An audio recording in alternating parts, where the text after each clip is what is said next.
बिल्कुल बेकार सरकार है। इस सरकार का इस चुनाव में विरोध करो और जो विरुद्ध हैं अपने अपने लोकसभा क्षेत्रों में इनके नेताओं को घेर लो, चाहे विपक्षी नेता हो चाहे पक्षीय नेता हो, और इनका विरोध करो, सही तरीके से विरोध करो, घुसने मत दो। बार बार ये आश्वासन, ये झूठे हैं, मक्कार हैं। ये सरकार कम से कम मक्कार है, झूठी आश्वासन देती है, राशन भी नहीं देती, कुछ नहीं दे रही है।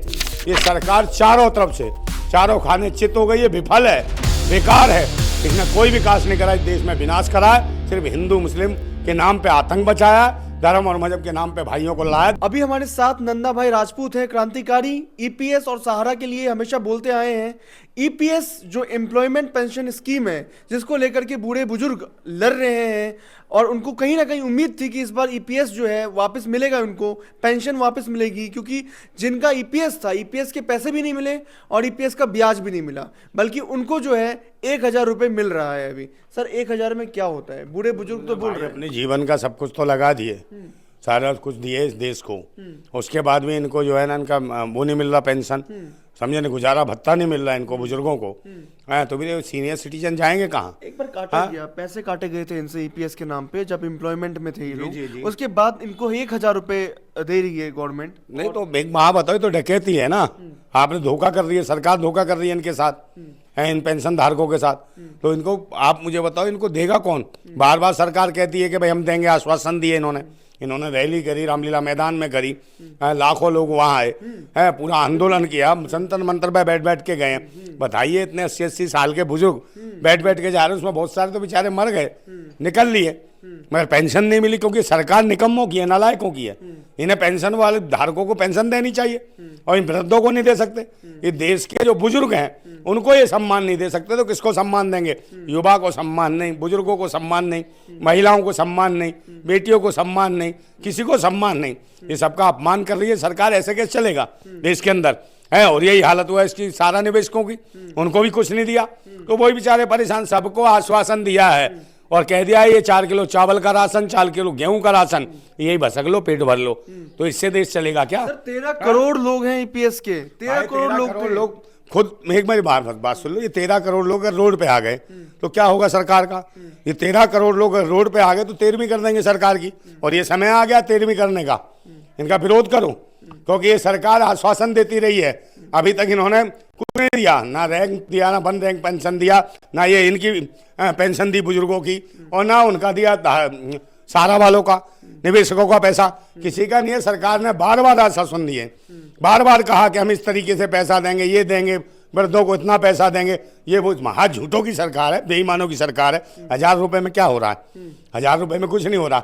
इनकी कम से कम जो बोली थी सरकार ने उतना पैसा तो दे कम से कम। इनको ना सूद मिल रहा है, ना तो वो पैसे मिल रहे हैं जो उनको काटे गए थे। कम से कम 6,000 रुपए महीना तो बनता था इनका। बोल रहे हैं कि 7,500 मतलब 6,000 तो बन ही रहा था, गवर्नमेंट भी जो कह रही थी। 7,500 मांग रहे हैं भाई।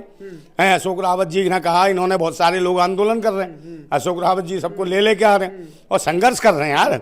एक वहाँ बताओ, बुजुर्गों का इतना बड़ा एक टीम है पूरे देश के अंदर से, कितनी मेहनत करते हैं और यहाँ दिल्ली तक आते हैं, और उसके बाद भी यह हालत है। जो अपने बुजुर्गों का सम्मान नहीं कर सकते जो देश के नेता, वो किसके हैं? इसका मतलब वो बुजुर्गों का सम्मान, तो अपने बाप का क्या सम्मान करेंगे, अपनी माँ का क्या सम्मान करते होंगे? अशोक रावत ने काफी मेहनत की इस चीज को लेकर के, राजीव भटनागर ने भी काफी नहीं, वो तो मेहनत कर ही रहे हैं यार, दिख रहा है बेचारे। वो सोच रहे हैं कि यार हम भी वृद्ध हैं और वृद्धों को भी सब कुछ मिलना चाहिए, और आगने वाले समय में और भी लोग हैं भाई, सबके साथ यही होना। और अगर तुम आज इकट्ठे नहीं होते और इन वृद्धों को पेंशन नहीं मिलती है, तो इसका मतलब है सरकार निकम्मी है, बिल्कुल बेकार सरकार है। इस सरकार का इस चुनाव में विरोध करो और जो विरुद्ध हैं अपने अपने लोकसभा क्षेत्रों में इनके नेताओं को घेर लो, चाहे विपक्षी नेता हो चाहे पक्षीय नेता हो, और इनका विरोध करो, सही तरीके से विरोध करो, घुसने मत दो। हाँ, मुद्दा कब सुलटेगा? क्योंकि बहुत सारे बूढ़े बुजुर्ग हैं इसके आस में बैठे हुए हैं, कुछ लोग तो चले भी गए इस दुनिया को। फिल्म देखी थी वो संजय दत्त की, वो वाली कौन सी थी, लगे रहो मुन्ना भाई, उसमें जो बुजुर्ग रहते हैं वो भी तो यही चाहते हैं। वो जरा सा काम करने बुजुर्ग जाता है, उससे रिश्वत मांगते हैं, नहीं देते, जो वो कपड़े उतारने लगता है पूरे के पूरे। बुजुर्ग जब कपड़े उतारता है कि भाई ये ले ये ले ये ले, तुम्हें चाहिए ना हमसे, सब ले लो। तो यही हालत मुझे लगता है इन बुजुर्ग कहीं करनी पड़े, कहीं बुजुर्ग जाके ऐसा करने लगे इनके सामने, तो ये सरकार भागने को दौड़ने को दूर हो जाएगी। क्योंकि इनके बाप नंगे हो गए ना, तो इन्हें पता चल जाएगा कि भागे इनके बाप हैं, क्योंकि इन्होंने तो पाप मचा रखा है। इन वृद्धों का पैसा भी मार रखा है, किसी का नहीं छोड़ रहे। हर आदमी का पैसा मार मार के नहीं छोड़ रही है सरकार, और लूट रही है। और अपने पार्टी के लिए देखो नहीं, अपने पार्टी के लिए कैसे धन जमा करा रही है, कौन सा बॉन्ड भरवा रही है वो, अपना बॉन्ड भर रही है कि नहीं भर रही है। जिनकी जो बड़ी बड़ी कंपनियां हैं, जिनको नुकसान है, मतलब घाटा है, 6,000 करोड़ हाँ, चंदे की बात कर रहे हैं आप। मतलब मैं कह रहा हूँ वो घाटा है उनको, इनको 100 करोड़ रुपया दान दे रही है भाजपा को, पोस्टल ऑर्डर जो है, हाँ, वो उसमें डाल के, जो पोस्टल जो ऑर्डर जो है वो डाल रहे हैं, उसमें पैसा जो डाल रहे हैं, वो जो बॉन्ड, वो जो बॉन्ड है जो बैंकों के द्वारा डाल रहे हैं, और बैंक भी नहीं बता रही थी कि किसको कितने पैसे गए। तो इन्होंने लाखों हजारों करोड़ों का जो घोटाला किया है सरकार ने, वो नहीं अपने तो पार्टी में फंड में रख लिया, 5 स्टार 7 स्टार जैसे होटल जैसे अपने पार्टी के कार्यालय बना लिए।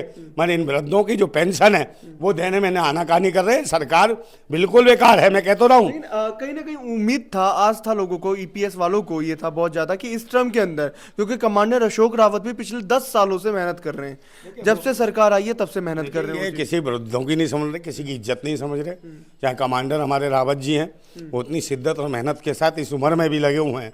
एक युवा भी क्या लगता होगा जो इस तरीके से मतलब गर्म जोशी के साथ वृद्धों की पेंशन के लिए वो ताकत लगा के खड़े हैं। मुझे लगता है भारत सरकार को सोचना चाहिए, इन बुजुर्गों का सम्मान करना चाहिए, और इनको ईपीएस वालों को इनका जो भी है, जो पेंशन जो चाहिए, जो पेंशन भत्ता चाहिए वो दें। 7,500 रुपये मांग रहे हैं, कोई बड़ी चीज़ तो है नहीं, इनका अपना पैसा, इनका पैसा कटा है तो इनको देना चाहिए भाई। इन्होंने दिया है टैक्स के रूप में पैसा सरकार को, तो इन्हें पैसा मिलना चाहिए।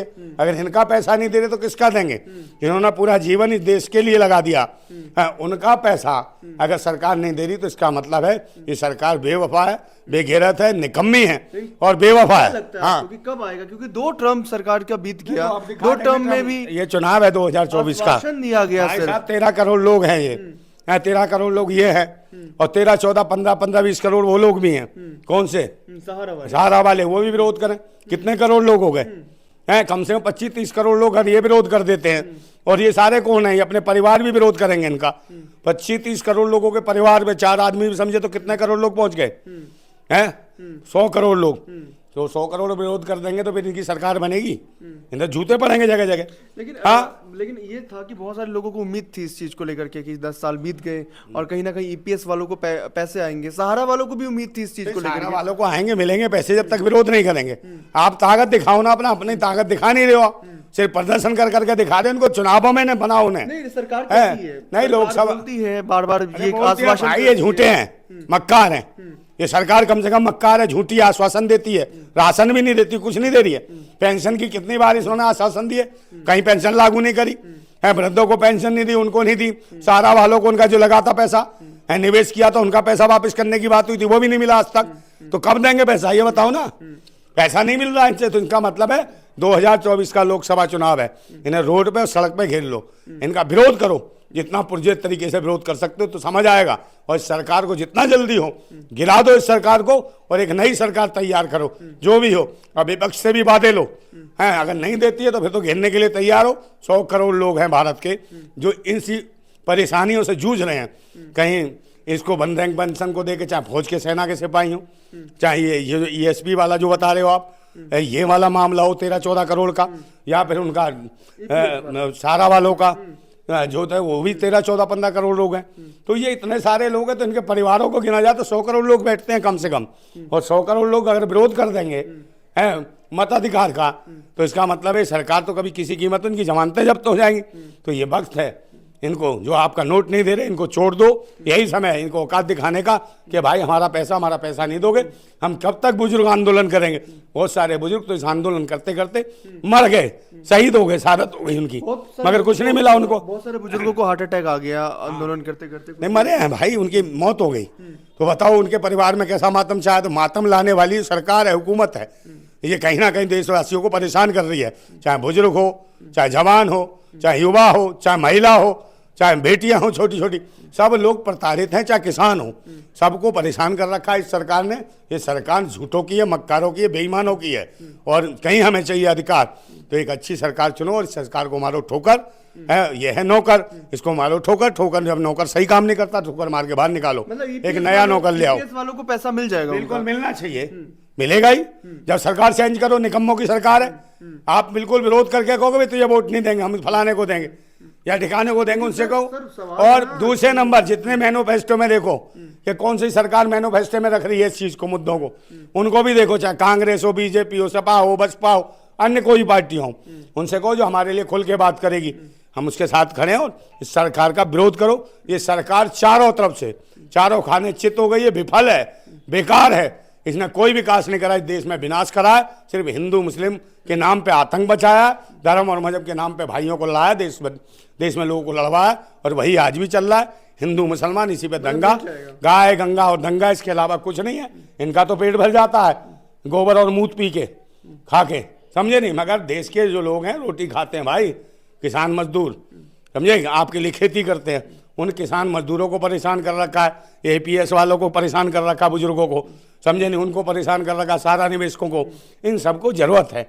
और देश के युवाओं को जिन्हें रोजगार की जरूरत है, ना युवाओं को रोजगार है, ना शिक्षा है बच्चों को, ना स्वास्थ्य सेवाएं मिल रही हैं, और ना ही महिलाओं को सुरक्षा मिल रही है, और महंगाई चरम सीमा पर है। लड़ने की जरूरत है, इस सरकार को जल्दी जल्दी हटाओ। और मैं बार बार कहता हूँ, इस सरकार को हटाने की जरूरत है, तभी हमारे अधिकार, चाहे ईपीएस का मामला हो, चाहे और चीज़ों का मामला हो, सब हमें मिलेंगे। और हम पूरे तरीके से हम लगे हैं, आपके साथ हैं। जितने भी बुजुर्ग पेंशन है, ये वृद्धा पेंशन योजना जो है, इसके साथ भी हम खड़े हैं। हाँ, सारा निवेशकों के साथ भी खड़े हैं, महिलाओं के साथ भी खड़े हैं, जो शोषण हो रहा है उनके लिए भी हम हकाधिकार की बात कर रहे हैं, और दोषियों को सजा दिलाने के लिए लड़ रहे हैं। दूसरे नंबर, जो जवान हैं, जो ये अग्निवीर बना दिए, इस अग्निवीर का हम विरोध करते हैं। हम चाहते हैं उनको पूरी नौकरी और पूरा वो मिलना चाहिए, सम्मान। इसी के साथ मैं कहता हूँ, भारत जिंदाबाद था, जिंदाबाद है और जिंदाबाद रहेगा। जिंदाबाद भारत।